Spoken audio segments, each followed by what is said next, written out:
Clap. No pretense. Tewali kweyisayisaako. We need money. Esente tuzeetaaga. And I pray for you that you may work and prosper. Nkusabidde nti bw'ogenda okukola okulaakulane. That's my cry. Okwo kwe kukaaba kwange. Now I was thinking about the 4 lepers at the gate. Nabadde ndowooza ku bagenga abana abaali ku wankaaki. But mainly my message is about prosperity. Obubaka bwange obwaleero essira ngenda dditeeka ku nkulaakulana. I know there is a people who are persuading the church to believe in poverty. Nzikiriza nti mu kkanisa mulimu abantu nga balafuuba nabakkirize nti obwavu mukisa. But I'm telling you, poverty will not take us where we are going. Naye nkubulira obwavu tebugenda tutwala oba tebujja tutuusa gye tugenda. And you need to work now like you are a horse. Wulira weetaaga okukola kati nga embalaasi. No pretense. Tewali kweyisaayisaako. There were 4 beggars on a gate. Baali abasabiriza banna ku wankaaki. Beggars. Abasabiriza. With leprosy. Nga balina n'ebigenge. You know, poverty is of different types. Obwavu buli mu bika bya njawulo. There is one they call multi-dimensional poverty. Waliwo obwavu obuli ku buli mutendera ng'oli mwavu naye nga ku buli mutendera ogw'obwavu ogwayo.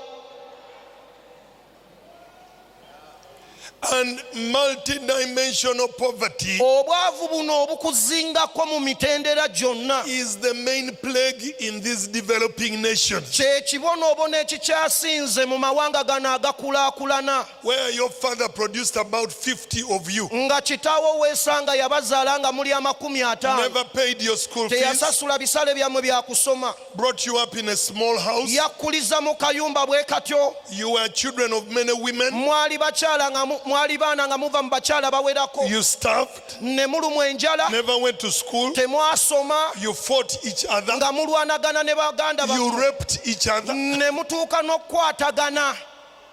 Then you were released into the world. Olwo n'ensi ne bagisumulula nti muyingire. Multi-dimensional poverty. Obwavu obuli mu mitendera gyonna. You don't have food. Temuba na mmere. You don't have education. Temuyina byanjigiriza. You don't have a bed. Temuyina bitanda. You don't have friends. Temuyina mikwano. Everywhere is poverty. Buli kikwetoolodde wonna w'okyukira oli mwavu. Now, nations like Uganda are in multi-dimensional. Amawanga nga lino Uganda wonna we bagawulira n'abantu bago balaba bwavu. Bino bye babalimba Pearl of Africa ebyo mubyerimba. These things you're told into Uganda kula lya Africa, they are deceiving you. Bwavu. Webakuwa ennyama nga toyina mannyo. When you're given beef without a set of teeth, eyo ennyama tewooma. that beef is not delicious. So poverty is everywhere. Obwavu busaasaanidde wonna. 45% of Ugandans are below the poverty line. Ebitundu 45 ku bannayuganda buli 100 bali wansi. They cannot get 3,000 shillings a day. Tebasobola funa 3,000 zibabeezaawo lunaku. 45% divided by 40 million, you get the number of people who do not have 3,000 shillings a day. Kaakati ojja kulaba bw'ofuna ebitundu 45 ku 100 n'obigabizaamu abantu miliyoni 40, olaba obungi bw'abantu abatasobola kufuna wadde 3,000. 45%, then the poor. Kati olwo abaavu. Then those who have money. Ne bano abalina ku ssente. We are hostages. Ffenna tuli bawambe. We are like those lepers. Tulinga bali abagenge. You are at home olika and you are under siege. Naye oli mu buwambe. Your mommy has not medicine. Mama wo talina ddagala. Your children are not going to school. Abaana bo tebasoma. Your sickness needs medication. Ebirwadde ebikutawanya byetaaga ddagala. You need to go to town. Weetaaga ogendako mu kibuga. There is no job. Naye tolina na mulimu. How can you go through every year like that? Kati buli mwaka ogujja kiyinzika kitya ng'oguyitamu bw'otyo. And you have a pastor who has to preach. Ate ng'olina omusumba ateekeddwa okukubuulira enjiri. Tetuyinza kwebuzaabuza abooluganda. We cannot pretend over this. Edda wano waliwo omuyimbi yagamba likambo ya falanga. Some time ago there was a singer who said we need money. Sente. We need money.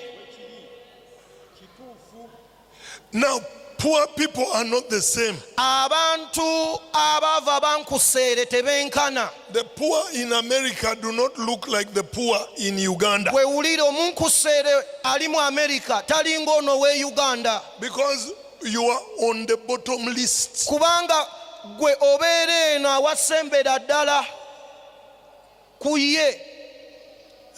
I was in Karamoja Nali e Karamoja and I looked at the Karamojo. ne ntunuulira Omukaramoja They were not hungry for a day, nga Omukaramoja talumiddwa njala lunaku lumu lwokka, but all their life. naye ng'obulamu bwe bwonna bw'amaze ku nsi enjala emuluma, Because the leg is 2 fingers. If I look at their legs, they are 2 fingers. kubanga bw'otunuulira amagulu gaabwe tugambe obugulu bwabwe bulinga obugalo buno bubiri nga ngasse. Twagenda ne sefuliya z'obuugi bbiri We went with 2 huge saucepans of porridge ne tuyita ekyalo and we invited the community tukibuulire enjiri. so that we evangelized to them. Ekyalo baakigamba They told the village balina ne sefuliya bbiri they ez'obuugi. even have big mother saucepans of 2 of them of Twatuuka porridge. wali ng'abantu basinga obuugi obungi Now we reached there and people were lining for porridge ate nga tebalwana, and they were not fighting, because all of them. kubanga bonna. I asked the pastor there, Nembuuza omusumba eyo, how are we going to do this? kino tugenda kikola He tutya? told me no. Nangamba nedda, These, even when they eat a little bit, bano ne bwe kiba ng'obawadde tutondo twa tuugi they will be content. bajja kumatira n'ekyo. Kwegamba obwavu bukuluma ne bukutuuka mu Now jeans. you are stricken by poverty to even your jeans. Kati awo nze wenjagala tuteeka ekyuma. That is where I want us to set the gadget. Simanyi balokole oba I munakkiriziganya. don't know whether you will believe with me. Ndaba ng'omuzimu gw'obwavu ogutandise okukomawo mu makanisa I gaffe. see as if this demon of poverty is Musaba returning. nnyo, musiiba nnyo, naye sente ziruwa abooluganda. Pray a lot, you fast a lot, but where is money? Siringi seruwa. Oba mukkiriziganya naye mbonyeeze. Are you offended? Ndabye nnyo n'obudde bwange buwedde. It appears like even my time. Ensonga etuluma kati. The issue burdening us now. Buli muntu okuzuula kyakola atandika For okwerwanako. every believer to discover what they can do and do it. Abooluganda, Brothers, wano we tukabala lwazi. where we are following a rock. You need to know where you are. Weetaaga okwezuula wa wooli. These beggars, Bano abasabiriza they looked at themselves beetunuulira being eaten by leprosy. nga bamalibwawo ebigenge. That is their natural state. Kati ng'eyo y'embeera yaabwe ebaliko. That is health poverty. Obwo bwe bwavu obw'obulamu. They are losing their fingers. Engalo zigenda zikutuka. Those of you who have grown up these days, you have never seen leprotic people. Mmwe abakulidde mu mirembe gino kisoboka okuba nga temulabangako mugenge. Leprosy eats you away even when you don't move. Ebigenge bitandika okulya n'otandika okuba nga tosobola na kutambula. But the Bible says Bayibuli egamba they were rejected baali baaboolebwa bano by those in the city, nga baababoola be bali mu kibuga. and the city was in poverty. Ate nga n'ekibuga nakyo kijjudde obwavu. People were eating their children, Abantu nga ekyemisana baana baabwe.